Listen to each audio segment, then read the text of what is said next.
নমস্কার সম্মানীয় দর্শকবৃন্দ। আজকে আমরা এই ভিডিওটিতে দেখব এসআইআর 2026 খসড়া ভোটার তালিকায় নিজের নাম রয়েছে কি না তা কিভাবে মোবাইলের সাহায্যে অনলাইনে চেক করবেন। তো দেখতে পাচ্ছেন এ নিয়ে চিফ ইলেকটোরাল অফিস থেকে একটি পোস্ট করা হয়েছে এবং তারা একটা লিঙ্ক এখানে শেয়ার করেছে, যেখানে ক্লিক করে কিন্তু আপনি আপনার নাম দেখতে পারবেন। তো আমরা এখান থেকে এই লিঙ্কটির উপরে ক্লিক করছি। ক্লিক করার সাথে সাথেই এরকম একটি পেজের উপরে আপনাকে নিয়ে আসবে। এই লিঙ্কটি ফার্স্ট কমেন্ট এবং ভিডিও ডেসক্রিপশন বক্সে দেওয়া থাকবে, সেখানে ক্লিক করে আপনি সরাসরি এই পেজটিতে চলে আসতে পারবেন। অথবা যে কোনো একটি ব্রাউজারে চলে আসবেন। আমরা চলে আসলাম গুগল ক্রোমে, এসে লিখবেন ন্যাশনাল ভোটার সার্ভিস পোর্টাল, লিখে সার্চ করবেন। সার্চ করার সাথে সাথেই প্রথমে যে ভোটার বলে একটা লিঙ্ক দেখতে পারবেন বা লেখা দেখতে পারবেন, এই ভোটারের উপরে ক্লিক করবেন। ক্লিক করার সাথে সাথেই আপনাকে ইসিআই নেট বা ভোটার সার্ভিস পোর্টাল এই পেজটিতে আপনাকে নিয়ে আসবে এবং এখানে লগ ইন সাইন আপ করতে হবে না। স্ক্রল করে নিচে চলে আসবেন।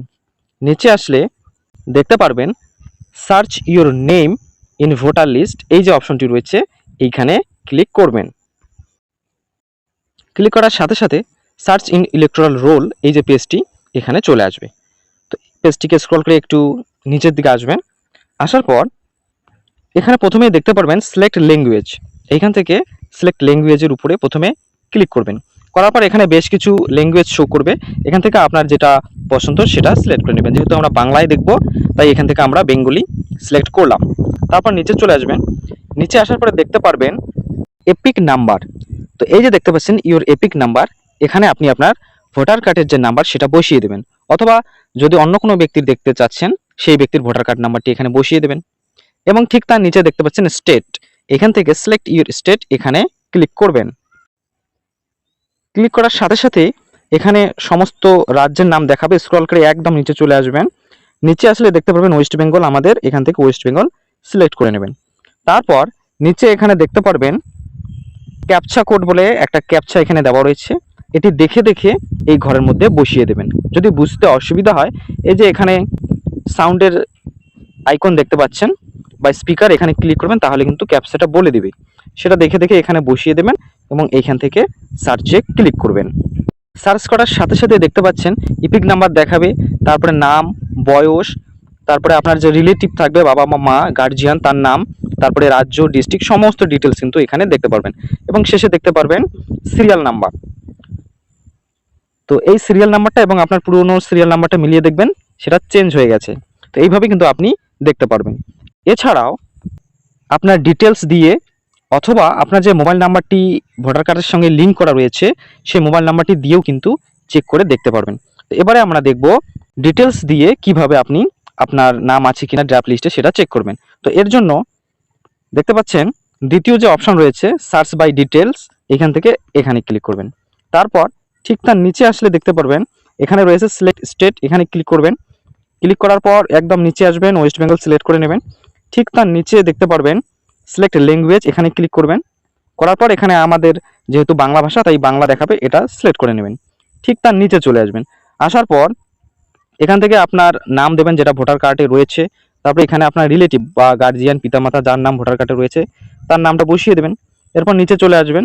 আসার পর জন্মের তারিখ এবং ঠিক তার নিচে বয়স, এই দুটো দিয়েই কিন্তু দেখা যাবে। তো আমরা জন্মের তারিখ রাখছি, যদি না জানেন আপনি এখান থেকে বয়স সিলেক্ট করে বয়স দেবেন। তারপর এখানে আমরা জন্মের তারিখ দিলাম, দেওয়ার পর নিচে চলে আসব। তারপর এখানে লিঙ্গ দেওয়া রয়েছে, পুরুষ হলে পুরুষ, মহিলা হলে মহিলা, যেটি হবে সেটি সিলেক্ট করে নেবেন। তারপর নিচে আসবেন জেলা, সিলেক্ট ইউর ডিস্ট্রিক্ট, এখানে ক্লিক করে আপনার যে জেলা সেটা সিলেক্ট করে নেবেন।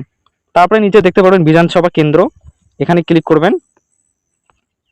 এই যে এসি বা বিধানসভা কেন্দ্র, এখানে ক্লিক করে আপনার যে বিধানসভা কেন্দ্র সেটি সিলেক্ট করে নেবেন। তারপর ঠিক নিচে চলে আসবেন। আসার পর একইভাবে এই যে ক্যাপচা দেখতে পাচ্ছেন সেই ক্যাপচাটি এখানে বসিয়ে দেবেন এবং এখান থেকে সার্চে ক্লিক করলে আপনার ডিটেলস শো করবে যদি ড্রাফট লিস্টে থাকে। এরপর মোবাইল নাম্বার দিয়ে কিভাবে দেখবেন সেটা একটু দেখি। তো একদম শেষের যে অপশনটা রয়েছে মোবাইল নাম্বার দেখতে পাচ্ছেন, এই মোবাইল নাম্বারের উপরে ক্লিক করবেন। ক্লিক করার পর নিচে আসবেন। নিচে আসলে দেখতে পারবেন সিলেক্ট স্টেট, এখানে যেহেতু আমরা সিলেক্ট করেছি তাই দেখাচ্ছে, এখানে ক্লিক করবেন। ক্লিক করে এখান থেকে ওয়েস্ট বেঙ্গল সিলেক্ট করবেন। তারপর নিচে দেখতে পাচ্ছেন সিলেক্ট ল্যাঙ্গুয়েজ, এখানে ক্লিক করবেন। ক্লিক করে এখান থেকে বাংলা সিলেক্ট করে নেবেন। ঠিক তারপর স্ক্রল করে নিচে চলে আসবেন এবং এখানে আসলে দেখতে পারবেন মোবাইল নাম্বার। তো এখানে আপনার মোবাইল নাম্বারটি দেবেন যেটি ভোটার কার্ডের সঙ্গে লিঙ্ক রয়েছে। তারপরে এই যে ক্যাপচা দেখতে পাচ্ছেন, এটা দেখে দেখে এই ঘরে বসিয়ে দেবেন এবং সেন্ড ওটিপিতে ক্লিক করবেন। তারপর আপনার সেই রেজিস্টার্ড মোবাইলে একটি ওটিপি আসবে। ওটিপিটি দেখে দেখে এই ঘরে বসিয়ে দেবেন এবং এখান থেকে সার্চে ক্লিক করবেন। সাথে সাথেই দেখতে পারবেন সার্চ রেজাল্ট 4 দেখাচ্ছে, কারণ আমার এই মোবাইল নাম্বারটি আমার ফ্যামিলির 4 জন মেম্বারের ভোটার কার্ডের সঙ্গে লিঙ্ক রয়েছে, তাই প্রত্যেকেরই নাম এখানে দেখাবে। এবং যদি ড্রাফট লিস্টে নাম না থাকে সেক্ষেত্রে কিন্তু এখানে নো ডেটা ফাউন্ড এই লেখাটি দেখাবে। তো এইভাবে আপনি আপনার নাম ড্রাফট লিস্টে আছে কিনা সেটা কিন্তু দেখতে পারবেন। এবং যখন ড্রাফট লিস্ট পাবলিশ হবে সেটি কিভাবে ডাউনলোড করবেন সেই বিষয়েও ভিডিও দেওয়া হবে। ভিডিওটি ভালো লাগলে চ্যানেলটিকে সাবস্ক্রাইব করে পাশে থাকবেন। ভিডিওটি দেখার জন্য অসংখ্য ধন্যবাদ।